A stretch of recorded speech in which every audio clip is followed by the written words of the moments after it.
Hello વિદ્યાર્થી મિત્રો બે ગણનો છેદગણ કઈ રીતે શોધાય તે તમે જાણો જ છો. બે ગણનો યોગગણ કઈ રીતે શોધાય તે પણ તમે જાણો છો. આજે આપણે બે ગણનો તફાવત ગણ કઈ રીતે શોધાય તે જોઈશું. એટલે આપણા ટોપિકનું નામ છે તફાવત ગણ, જેને અંગ્રેજીમાં ડિફરન્સ સેટ કહેવામાં આવે. શું કહેવામાં આવે છે? Difference set.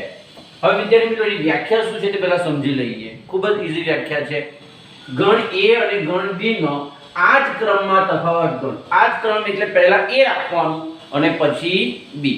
આ જ ક્રમમાં તફાવત ગણ એટલે શું થાય? તો ગણ B માં ન હોય તેવા ગણ A ના ઘટકોથી બનતો ગણ. વિદ્યાર્થી મિત્રો તમારી પાસે બે ગણ હોય, પહેલો ગણ છે A અને બીજો છે B. હવે આ તફાવત આ જ ક્રમનો જે હું તફાવત લેવા A - B તે શું થાય વિદ્યાર્થી મિત્રો?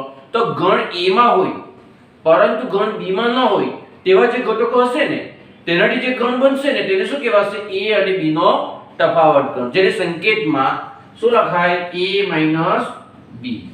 શું લખાય? A - B.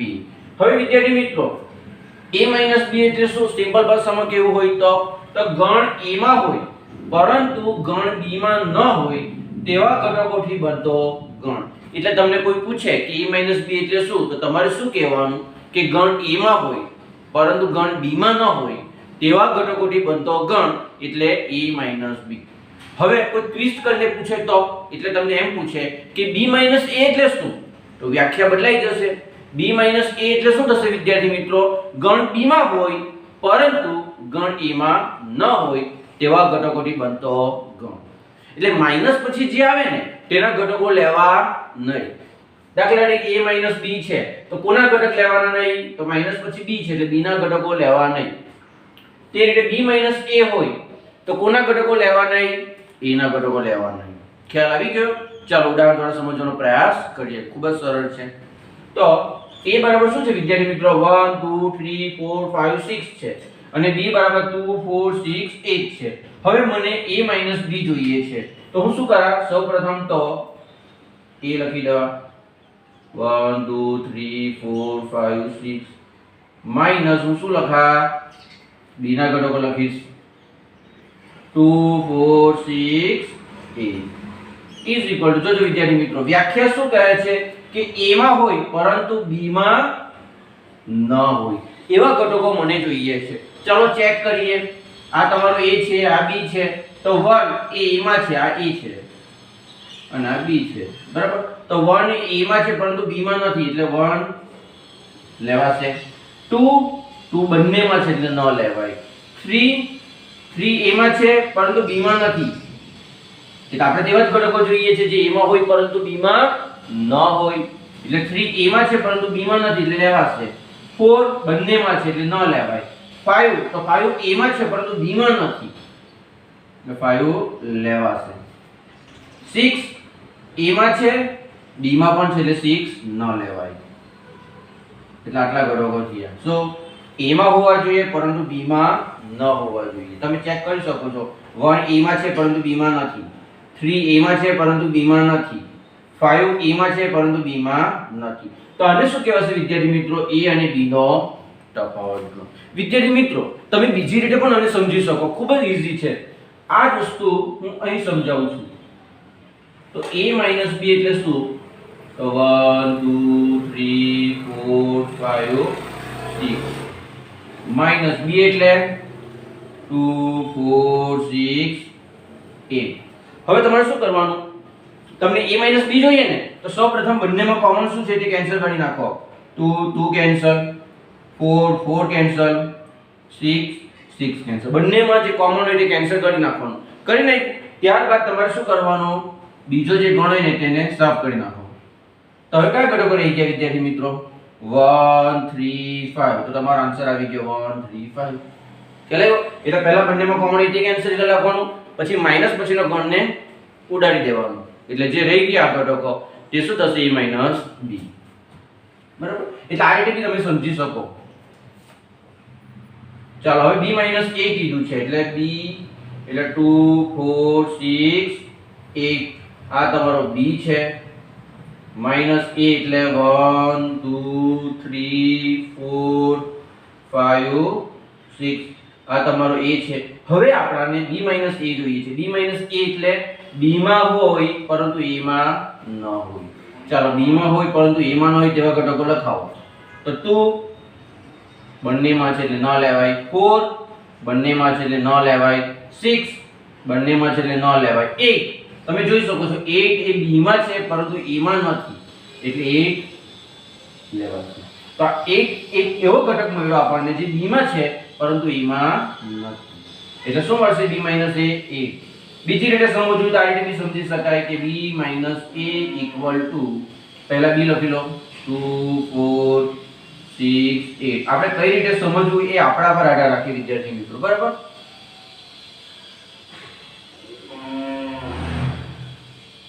ચાલો, આ તમારો b - a છે. હવે શું કરવાનું? તમારે b - a જોઈએ છે તો આગળ કહ્યું તે પ્રમાણે બંનેમાં કોમન ઘટકોને કેન્સલ કરી નાખો. 2 2 4 4 6 6 બરાબર. ચાલો, હવે કોઈ કેન્સલ થશે નહીં. પછી શું કરવાનું? બીજો ઘટક હોય ને માઈનસ પછીનો તે કેન્સલ કરી નાખવાનો પેલાની જેમ. તો કયા ઘટક બાકી રહી ગયા? ઓન્લી 8. એટલે આવી ગયો આન્સર. બરાબર. એટલે તમે વ્યાખ્યા રીતે સમજો કે લોજિકલી સમજો, બંને સેમ જ છે. તમે કઈ રીતે સમજો એ તમારા પર ડિપેન્ડ છે, બરાબર? ચાલો, હવે આપણે બીજો ગણ લઈએ. c બરાબર a e i o u અને d બરાબર a i k u. તો આપણે c - d જોઈએ છે. તો c - d એટલે પહેલા આપણે c લખી લઈએ. તો a e i o u minus d એટલે વિદ્યાર્થી મિત્રો a i k u. આ તમારો c છે, આ d છે. c - d એટલે c માં હોય પરંતુ d માં ન હોય તેવા ઘટકો. ચાલો જોઈએ. તો c માં હોય તેવા ઘટકો a બંનેમાં છે, e c માં છે પરંતુ d માં નથી એટલે e લેવાશે. ચાલો, i બંનેમાં છે, o c માં છે પરંતુ d માં નથી એટલે વ્યાખ્યા પ્રમાણે o પણ લેવાશે. ત્યારબાદ u બંનેમાં છે. તો કયા ઘટકો રહેવાના વિદ્યાર્થી મિત્રો? e અને o. અને આપણે બીજી રીતે સમજવું જોઈએ તો આ રીતે સમજી શકીએ. c - d a e i o u minus d એટલે a i k u. બરાબર. ચાલો, બંનેમાં કોમન એટલે cancel. e i cancel, u cancel. પછી શું કરવાનું? નિયમ પ્રમાણે બીજો ઘટક કાઢી નાખવાનો. તો હવે કયા ઘટકો બાકી રહી ગયા? અહીં ફક્ત e અને o. જોઈ શકો છો e o. ખ્યાલ આવ્યો? ચાલો, હવે આપણે d - c કરીએ. d - c એટલે પહેલા ગણ d લખવાનો. તો d એટલે a i k u minus c. c એટલે વિદ્યાર્થી મિત્રો a e i o d. આ તમારો ગણ d, આ તમારો ગણ c. વિદ્યાર્થી મિત્રો d - c નો અર્થ શું થાય? તો d માં હોય પરંતુ c માં ન હોય. ચાલો, એવા ઘટકો શોધો જે d માં હોય પરંતુ c માં ન હોય. a બંનેમાં છે, i બંનેમાં છે, k d માં છે પરંતુ c માં નથી એટલે વ્યાખ્યા પ્રમાણે k આવશે. u બંનેમાં છે એટલે એક જ ઘટક મળવાનો વિદ્યાર્થી મિત્રો કયો? k. અને બીજી રીતે સમજવું હોય તો આ રીતે સમજાય. d - c, d એટલે a i k u minus c એટલે a e i o u. ચાલો, બંનેમાં કોમન કયા ઘટકો છે? a cancel, i cancel, u cancel. પછી બીજો ગણ કાઢી નાખવાનો કેન્સલ કર્યા બાદ. તો કયા ઘટક બાકી રહી ગયો? Only k. જોઈ શકો છો, બરાબર? એટલે આ રીતે તમે સમજી શકો. તો વિદ્યાર્થી મિત્રો, હું આશા રાખું છું તમને બે ગણનો તફાવત ગણ કઈ રીતે મળે તે ખબર પડી જ ગઈ હશે, બરાબર? a - b અને b - a અલગ અલગ ગણ મળશે તમને વિદ્યાર્થી મિત્રો. a - b એટલે a માં હોય પરંતુ b માં ન હોય. b - a એટલે b માં હોય પરંતુ a માં ન હોય. ખ્યાલ આવી ગયો વિદ્યાર્થી મિત્રો? હવે આને આપણે વેન આકૃતિ દ્વારા સમજવાનો પ્રયાસ કરીએ. વિદ્યાર્થી મિત્રો, અહીં a - b એટલે ગુણધર્મની રીતે લખશો તો શું લખાશે તે પણ જોઈ લઈએ. તો ગુણધર્મની રીતે લખશો તો x જ્યાં x belongs to a અને x belongs to b. હમણાં જ કહ્યું છે a - b નો અર્થ શું થાય? a માં હોય પરંતુ b માં ન હોય. એટલે તમારો જે x છે તે a માં છે અને b માં નથી. b માઈનસ a હોય તો શું લખાશે? તો b માઈનસ a હોય તો x એ b માં છે અને a માં b માં છે. ખ્યાલ આવ્યો? ચાલો હવે વેન આકૃતિ જોઈએ. તો વિદ્યાર્થી મિત્રો વેન આકૃતિ માટે શું કરીએ આપણે? સૌપ્રથમ આ રીતે લખી લઈએ a અને b. આ તમારો ગણ a થયો વિદ્યાર્થી મિત્રો, આ b થયો અને આ સાર્વત્રિક ગણ b. હવે વિદ્યાર્થી મિત્રો જોજો, આપણને શું a b જોઈએ છે. તો a b એટલે શું? a માં હોય પરંતુ b માં ન હોય. તો આમાં તમે મને કહો એવા કયા ઘટકો છે જે a માં હોય પરંતુ b માં ન હોય? તો આટલા જ ઘટકો તમે જોઈ શકો છો જે a માં છે પરંતુ b માં નથી. કોઈ વિદ્યાર્થી મનમાં એવો પ્રશ્ન આવશે કે સર આને કેમ નહીં લીધું? જો હું આને લેવા જામ તો શું થઈ જશે? એ તો b માં પણ આવી જાય. આપણને તો a b એટલે ફક્ત a માં જોવા જોઈએ, એટલે આ ઘટકો લેવાશે નહીં. a b એટલે માત્ર આ જ ઘટકો થવાના, a b. ચાલો વિદ્યાર્થી મિત્રો b a જોઈએ છે. તો b એટલે b માં હોય પરંતુ a માં ન હોય. એટલે b માં હોય પરંતુ a માં ન હોય તેવા ઘટકો કયા છે? આ છે. એટલે આ થવાના b a. ખ્યાલ આવી ગયો વિદ્યાર્થી મિત્રો? વિદ્યાર્થી મિત્રો તમને હું વધારાની એક માહિતી આપું છું. શું આ જે વચ્ચેના ઘટકો છે બંનેમાં છે, બંનેમાં હોય તેને શું કહેવાય? આ જે ઘટકો છે ને વિદ્યાર્થી મિત્રો એ બંનેમાં છે અને બંનેમાં છે એટલે શું લખાશે? a છેદ b.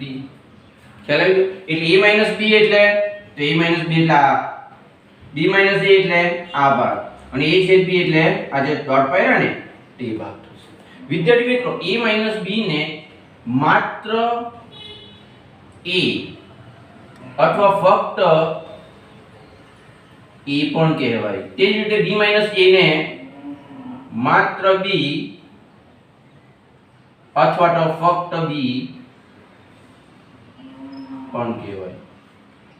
શા માટે માત્ર a કહેવામાં આવે? કારણ કે એમાં b નો એક પણ ઘટક આવતો નથી. a b માં b નો કોઈ ઘટક આવે ન આવે, એટલા માટે માત્ર a કહેવાય. b a ને માત્ર b કેમ કહેવામાં આવે? કારણ કે એમાં માત્ર b ના જ ઘટકો આવે, એનો એક પણ ઘટક આવતો નથી, એટલા માટે એને માત્ર b કહેવામાં આવે અથવા તો ફક્ત b કહેવામાં આવે. હવે વિદ્યાર્થી મિત્રો જોજો, આપણી પાસે તમે ધ્યાનથી જુઓ તો a b a અને a છેદ b આ ત્રણેમાં કોઈ ઘટક કોમન છે? ના, નથી. ત્રણ તો શું કોઈ પણ બે માં પણ કોમન નથી. તમે જોઈ શકો a b અને a છેદ b માં કોઈ ઘટક કોમન છે? ના, નથી. પછી a છેદ b અને b a માં કોઈ ઘટક કોમન છે? ના, નથી. a b અને b a માં કોઈ ઘટક કોમન છે? ના, નથી. ત્રણમાં કોઈ ઘટક કોમન નથી, એટલે ત્રણનો છેદ ગણ શું થાય? તો a b.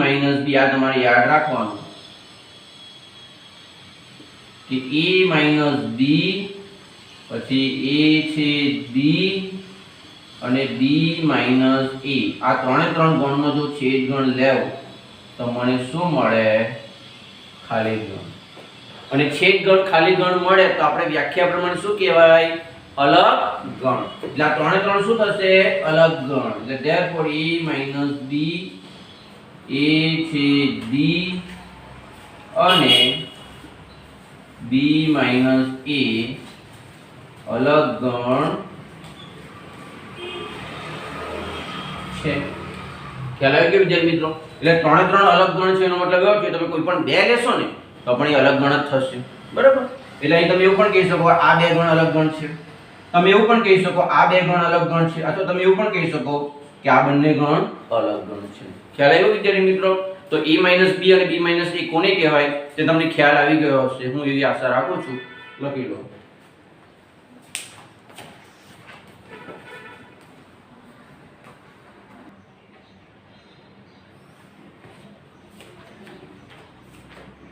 વિદ્યાર્થી મિત્રો a અને b નો તફાવત ગણ તથા b અને a નો તફાવત ગણ કઈ રીતે શોધાય તે તમે જોઈ ગયા છો, બરાબર? એની વેન આકૃતિ પણ તમે જોઈ જ છે. આપણે આ ચાર ગણની વેન આકૃતિ દોરીએ, બરાબર? અને આપણને શું રિઝલ્ટ મળે તે આપણે જોઈએ. તો a b ની વેન આકૃતિ તો તમને ખબર જ છે, છતાં ફરીથી એક વખત. તો આ છે b, બરાબર વિદ્યાર્થી મિત્રો?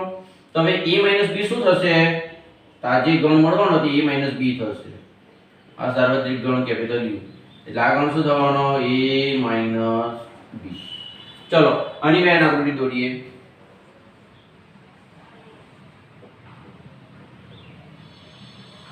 આ તમારો ગણ A, આ તમારો ગણ B. બરાબર? જોજો વિદ્યાર્થી મિત્રો, આ કયો ગણ છે તમારો? આ તમારો ગણ છે કેપિટલ A, અને આ જે વચ્ચેનો ગણ છે તે કયો છે તમારો? A છે B, અને આખો જે ગણ આવ્યો તે કયો છે? A. વિદ્યાર્થી મિત્રો, મને A માઈનસ A છેદ B જોઈએ છે. એનો મતલબ ગણ A ની અંદરથી હું A છેદ B ને કાઢી નાખું. તો આ જે તમારો ગણ A છે ને, તેમાં હું A છેદ B ને કાઢી નાખું છું. જોજો, A છેદ B ને કાઢી નાખું. બરાબર? તો મને કયો ગણ મળ્યો? આ ગણ મળ્યો. બંનેની આકૃતિ કેવી આવી વિદ્યાર્થી મિત્રો? સેમ આવી. જોઈ શકો છો. બરાબર? આ જ આકૃતિ અહીં આવી ગઈ. એનો મતલબ શું થયો વિદ્યાર્થી મિત્રો? તો આ બંને ગણ સમાન છે. કેવા છે? સમાન છે. એટલે A માઈનસ A છેદ B equal to A minus B પણ લખાય. ચાલો, કારણ કે બંનેની આકૃતિ કેવી આવે? સેમ આવે. ચાલો હવે આપણે આ જોઈએ. એટલે આ એક પરિણામ તમારે યાદ રાખવાનું. ચાલો, B માઈનસ A વિદ્યાર્થી મિત્રો, આ સાર્વત્રિક ગણ U છે, આ તમારો ગણ A, આ તમારો ગણ B. ચાલો, આમાં B માઈનસ A શું થશે વિદ્યાર્થી મિત્રો? તો આપ સૌ જાણો જ છો, આ જે ગણ છે તે શું થાય? B minus A. હવે આપણે આની વેન આકૃતિ દોરીએ. આ છે A, આ છે B. A B. વિદ્યાર્થી મિત્રો, આ જે છે તે તમારો આખો ગણ B છે. આખો ગણ B છે. બરાબર વિદ્યાર્થી મિત્રો, અને વચ્ચેનો જે ભાગ છે તે તમને ખબર છે, આ શું છે? A છે B છે. હું શું કરા? આ જે ગણ B છે ને, એમાંથી A છે B ને બાદ કરી નાખા. તો આખો ગણ B માંથી A છે B ને હું કાઢી નાખું. જો B માંથી A છે B ને કાઢવાનું છે, તો આખો B છે એમાંથી A છે B ને કાઢી નાખ્યો, તો મને કયો ભાગ મળ્યો? આ ભાગ મળ્યો. તમે ધ્યાનથી જોશો તો આ બંને આકૃતિ કેવી? સેમ છે. એનો મતલબ શું થયો? તો B માઈનસ A છેદ B equal to B minus A. એટલે હવે પછી વિદ્યાર્થી મિત્રો, તમારા બંને પરિણામ સેમ છે એટલે યાદ રાખવાનું. શું યાદ રાખવાનું?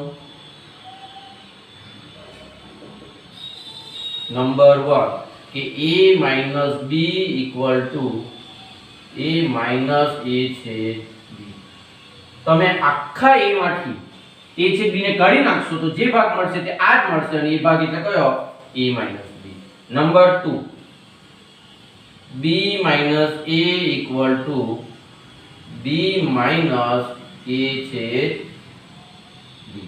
તમે આખા ગણ B માંથી A છેદ B વાળો ભાગ કાઢી નાખશો તો તમને આ ગણ મળશે, અને એ ગણ એટલે શું?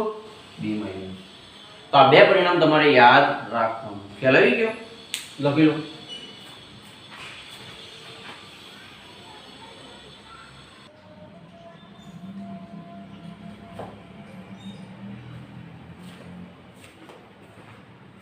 વિદ્યાર્થી મિત્રો, હું માનું છું ત્યાં સુધી દરેક જણને બે ગણનો તફાવત ગણ કઈ રીતે શોધાય તે આવડી ગયું હશે.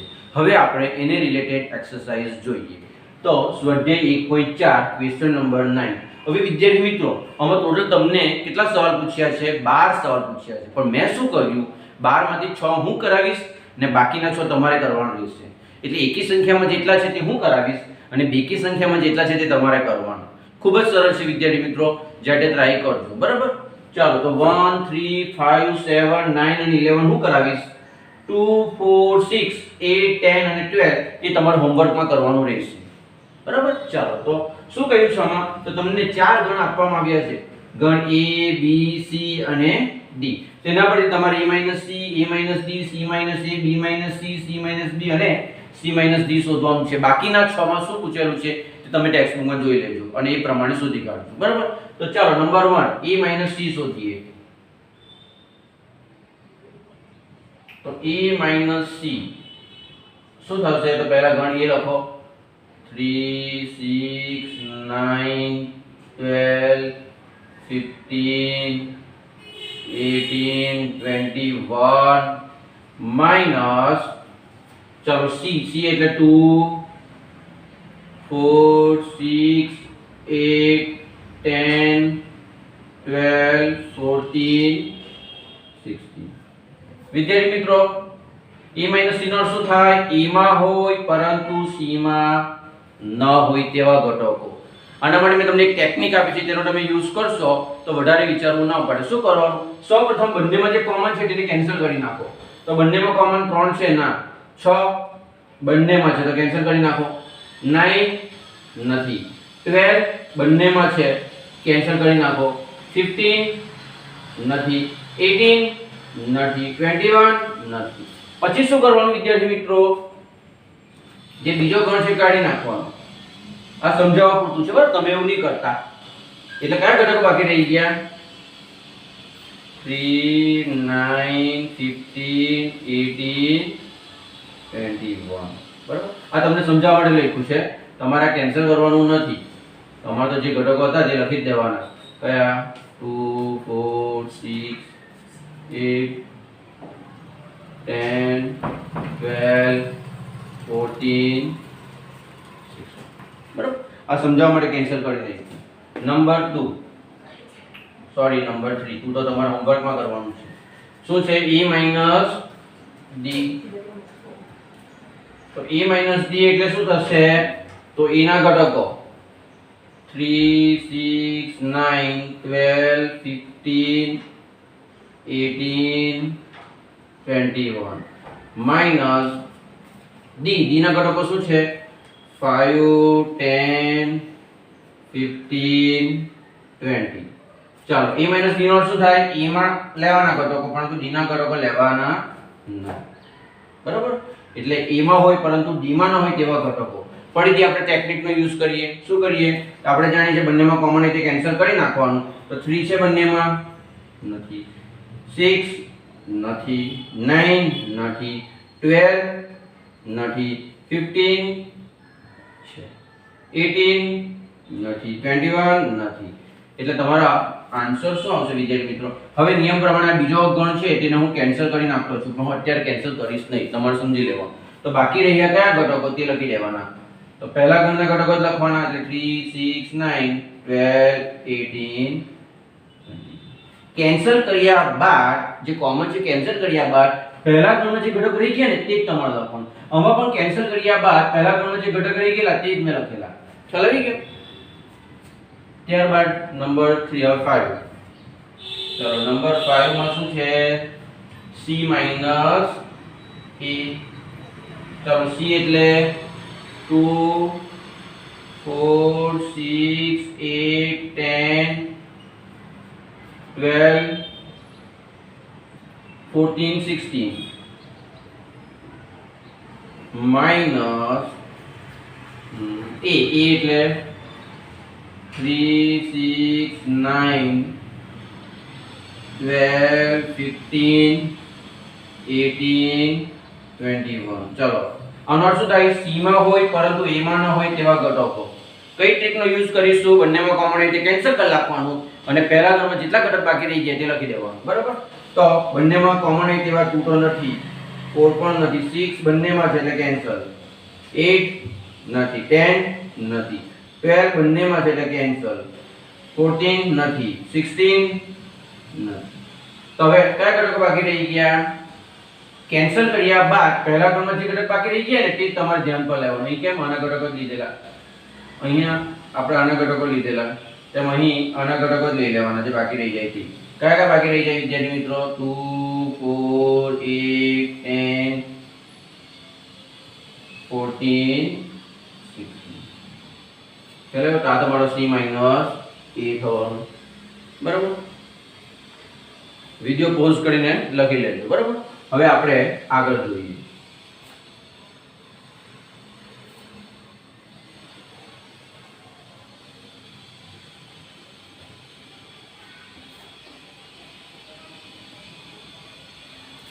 ચલો 3 શોધાઈ ગયા હવે 7 વિદ્યાર્થી મિત્રો હું આશા રાખું છું તમને ખ્યાલ આવી ગયો હશે b માઈનસ c ચલો b એટલે વિદ્યાર્થી મિત્રો 4 6 b એટલે 4 8 છે 4 8 12 16 20 માઇનસ સી એટલે 2 4 6 8 10 12 14 16 ચલો બી માં હોય પરંતુ સી માં ન હોય તેવા ઘટકો કઈ ટ્રીક નો યુઝ કરવાનો કોમન એટલે કેન્સલ 8 પણ કેન્સલ 12 પણ કેન્સલ 16 પણ કેન્સલ બરાબર પછી શું કરવાનું તો પહેલા ગણમાં જે ઘટકો બાકી રહી ગયા હોય તે લખી લેવાના તો કયો ઘટક બાકી રહી ગયો ઓન્લી 20 તો આ એક એવો ઘટક મળ્યો જે બી માં છે પરંતુ સી માં નથી જોયું બરાબર વ્યાખ્યા પ્રમાણે હવે આપણે એના પછી કયો આવશે કયો આપણે 1 3 5 આપણે સોરી 7 કર્યો હતો હવે આપણે 9 ચાલો 9 માં શું છે વિદ્યાર્થી મિત્રો c - b c - b એટલે c ના ઘટકો લખો 2 4 6 8 10 12 14 16 માઇનસ b એટલે 4 8 12 16 આનો અર્થ શું થાય c માં હોય પરંતુ b માં ન હોય તેવા ઘટકો આપણે ટ્રીકનો જ યુઝ કરીશું શું બંનેમાં કોમન એટલે cancel 4 4 cancel 8 8 cancel 12 12 cancel 16 cancel બીજું તો કે મળે 20 તો મળે નહીં પછી શું કરવાનું કેન્સલ કર્યા બાદ પહેલા ઘટકમાં જે ઘટકો બાકી રહી ગયા પહેલા ગણમાંથી લખી લો કયા ઘટકો બાકી રહી ગયા 2 6 10 14 તો આ શું થવાનું c - b ચલો હવે આપણે લાસ્ટ જોઈએ 11 c - d ચાલો c એટલે 2 4 6 8 10 12 14 16 આ તમારો c છે વિદ્યાર્થી મિત્રો માઈનસ d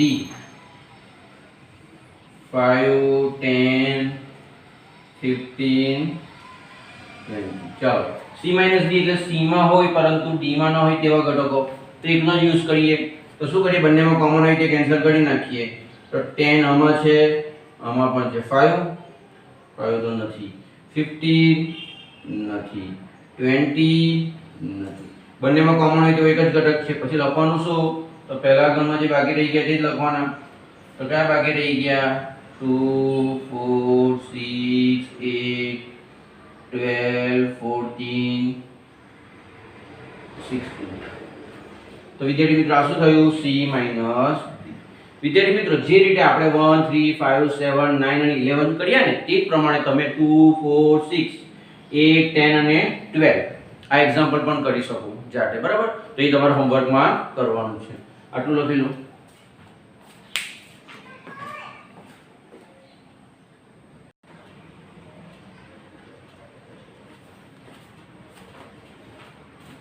વિદ્યાર્થી મિત્રો ક્વેશ્ચન નંબર 10 પણ તફાવત ગણ પર આધારિત જ દાખલો છે એટલે તમારે હોમવર્કમાં કરવાનું રહેશે હવે આપણે ક્વેશ્ચન નંબર 11 જોઈએ શું કહ્યું છે r એ વાસ્તવિક સંખ્યાનો ગણ હોય q એ સમય સંખ્યાનો ગણ હોય તો r - q શું થશે આપણે r - q શોધવાનું છે વિદ્યાર્થી મિત્રો એટલે r - q equal to r એટલે વાસ્તવિક સંખ્યાઓનો ગણ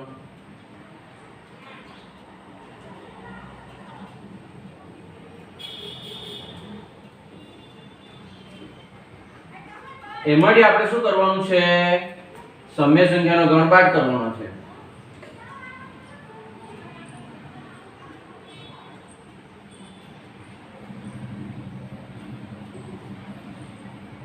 બરાબર તો આન્સર શું આવે છે તમારે કહેવાનું તો વિદ્યાર્થી મિત્રો આપણે જાણીએ છીએ કે વાસ્તવિક સંખ્યા એટલે r એમાં બે પ્રકારની સંખ્યા આવે r ની અંદર કઈ બે પ્રકારની એક તો q આવે અને બીજી t આવે r એટલે વાસ્તવિક સંખ્યા એમાં બે પ્રકારની સંખ્યા આવે એક તો q આવે q એટલે સમય સંખ્યા અને t એટલે અસમય સંખ્યા હવે તમને ક્વેશ્ચન શું પૂછ્યો છે કે વાસ્તવિક સંખ્યામાંથી સમય સંખ્યાને બાદ નાખો એટલે આની અંદર બે પ્રકારની સંખ્યા આવે એક તો સમય સંખ્યા આવે અને વાસ્તવિક સંખ્યા તેમાંથી કોને બાદ કરવાનું છે સમય સંખ્યાને અને હું બાદ કરી નાખું તો શું રહી જાય t રહી જાય અને ટી એટલે આપણે જાણીએ છીએ અસમય સંખ્યાઓનો ગણ.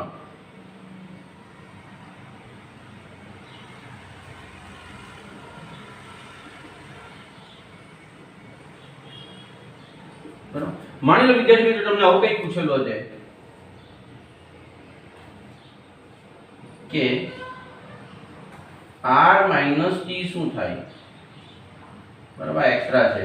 r - t શું થાય એવું પૂછેલું હશે તો r એટલે વાસ્તવિક સંખ્યાઓનો ગણ, એટલે વાસ્તવિક સંખ્યાઓનો ગણ માઈનસ t એટલે અસમય સંખ્યાઓનો ગણ, અસમય સંખ્યાઓનો ગણ.